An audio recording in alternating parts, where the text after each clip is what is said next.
Toy izao ndraiky avana ny teny zaraina zay omena antsika anio. Vita asa mihoatra an'io Kristy ianao olony.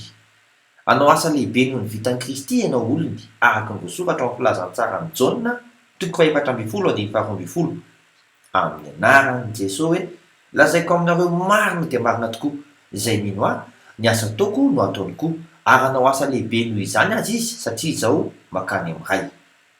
Ideran'Andriamanitra amin'ny feo mahery ny hafa izay ahita mivangana ny vokatra izany.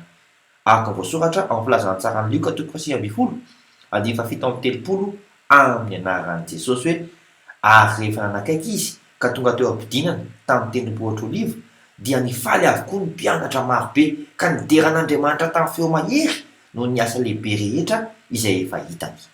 Saia vavaka isika. Raha io misy sahotra anao mampiasa ho fitaovana mahery vaika hitondra fanavotana ho an'ny hafa amin'ny anaran'i Jesosy Kristy velona avy any Nazareta. Amen. Mandra-pioana tompoko.